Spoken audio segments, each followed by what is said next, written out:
Hey, what's up, guys? Today I just wanted to go over a couple questions. I like to call it a segment Ask Coach Chris.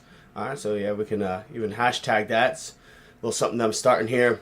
But basically, I just wanted to kind of be a source of information for you guys on some commonly asked questions, or even if you have questions for me to answer, I'm happy to answer them. Today, I just wanted to cover a couple things like walking or running for weight loss, right? We wanted to go over a little nutrition, is supplementation for the general population. And then last one that's a common one, is weightlifting for women. All right, so basically we'll start off with this one. Walking, is it good for weight loss? Yes and no, right? So walking is awesome when you use it the right way, right? So walking is going to be a stress reliever. It's going to get you out there moving, boosting your activity levels, and it's going to help you, just be out there moving and decrease stress, right? Because if you can decrease stress, you can increase your results in the gym, and that's where walking does play a role. Now, will it be a good, discipline or I guess exercise for weight loss? I don't really think it can be, because as far as calories in, calories out are concerned, it's not going to give you the amount of calories needed, right? You're not going to be able to burn enough calories to make a significant change. Now, if you're adding that up to other things, then yes, it can help. Now, running, right? A lot of people do running, right? Jogging, I should say, right? Long distance runs over 3 miles, 4 miles, 5 miles, whatever you're doing, 10, right? It's running season, it's warm out. Here's where I think, like, running is great, right? If you're, in shape and you like running and that's what you do, then by all means continue to run. But what I do worry about with a lot of people that run is poor mobility, poor strength or weaknesses, instabilities, and muscle asymmetries. Because what happens is that we run, and over a period of time, like, it's a constant repetitive motion, and our gait might not be where it needs to be, right? So we might have a conversation where maybe the left foot reaches out a little bit further and it's a heel strike, where the other foot is kind of landing on the ball of the foot, and you have this compensation, and now you got this injury waiting to happen over time. So what I like to tell people is, like, if you're going to run, you need to be doing strength training as well. So 2 days of strength training, and then you can do your running, and I think that's fine.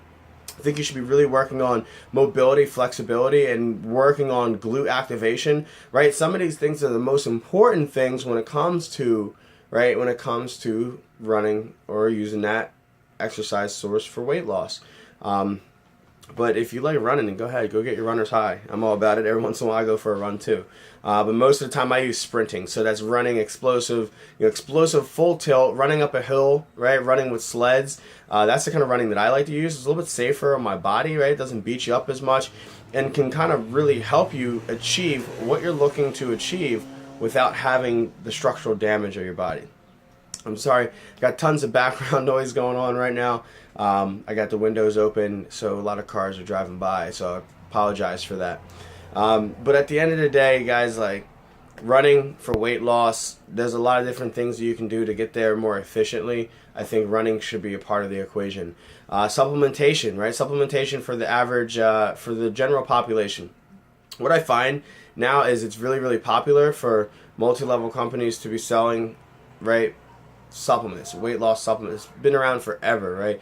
There's always been vitamins, there's always been minerals, there's always been supplementation, there's always been fat burners, right? And what happens is, over time, after studies catch up, usually you find that the supplements were bad. So at one point, there's all these people telling you that the research is good, everything's safe, right? This is a completely safe product.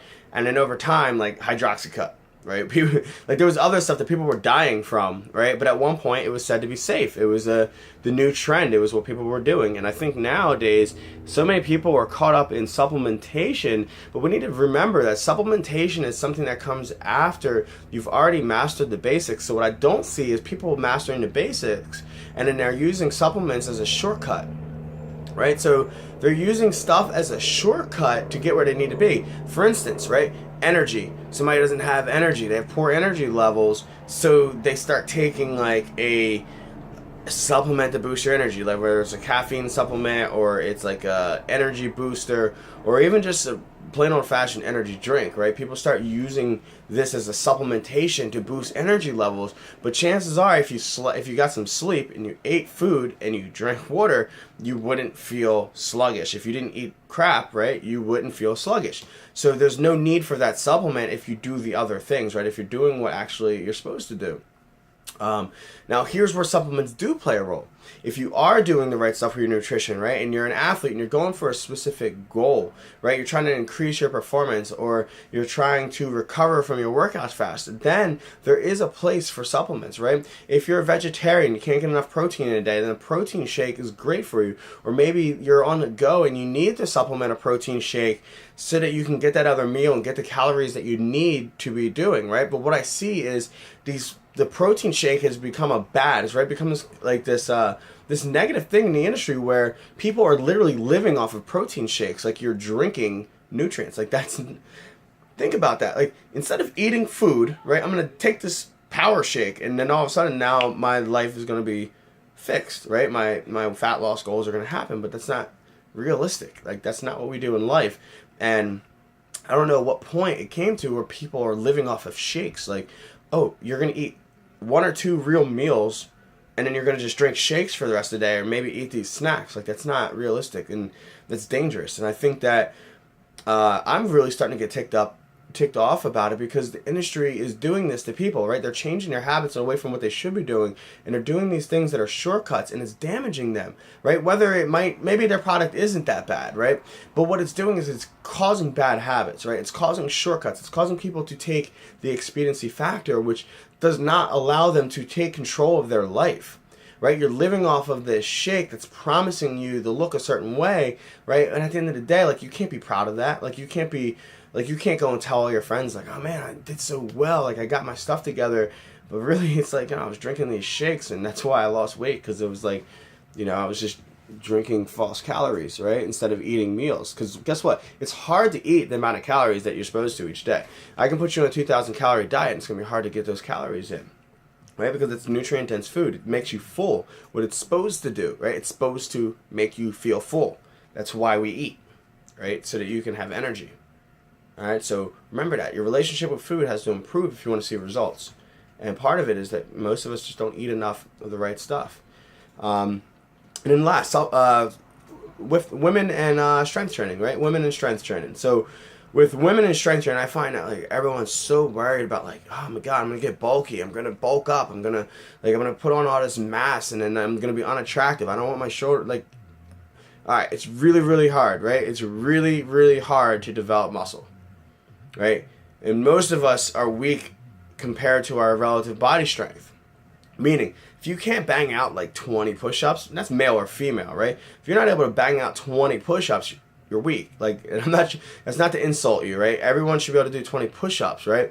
We should be able to, bench press your body weight. You should be able to do a pull-up, right? These are things that you should be shooting for. That means that your lean muscle mass has to go up and your body fat mass has to drop. That's so that you can become strong per unit of weight in your body, right? So per pound for pound strength, right? Being able to pull your body weight up, right? Being able to squat your body weight, putting yourself on your back and being able to squat it, being able to deadlift 1.5 times your body weight. Like, this is strong. And you would be surprised that there's a lot of people that do that and still don't put on the mass that people are expecting. You see the magazines, you see these women who are genetic freaks or taking testosterone or they're doing bodybuilding competitions and they're working really, really hard. They're eating, like their nutrition is on point. Like they're doing all this stuff to get to that point. And the average person will never really reach that, right? They won't ever get to that part, whether it's their genetics or maybe it's the work ethic that the bodybuilders are putting in, and we think that if we go to the gym a couple times a week and toss a couple light weights around, that we're going to bulk up. So I don't want ladies to be fearful of strength, right? Because here's what strength is for women. It's empowering, right? Strength is empowering. It gives you confidence, right? Your ability, like your self-confidence, your awareness of who you are and the ability that you have goes up when you lift weights. So every woman that's in my gym, at least, who's been strength training, I've noticed their sense of confidence. When they first come in, they're like, oh, I don't know if I can do that. Versus now, they're asking to do more, right? And then look on their face when they hit a new PR. You know, I've gotten plenty of women that have reached over 200 pounds on a deadlift, or even have just reached 300 pounds on a deadlift. The look of satisfaction on what they've done, what they've accomplished, the road, the journey, right? Because it's all about the journey. It's about becoming more each day. You're working harder to become more, and that in its own is special. So that's why I love weight training for women, because I want to see the confidence go. I want to see women empowered, right? They're doing great things in this country right now, right? They're doing great things in this world. People are starting to notice, and now people are starting to notice the strength of women in the gym, because they're no longer being afraid. They're no longer being stereotyped like their mothers and their grandmothers in the past that told them, you don't do this. You're supposed to run. You're supposed to do cardio. But now they're starting to lift weights, and now they're starting to, appeal to the opposite sex in a different way than they used to, right?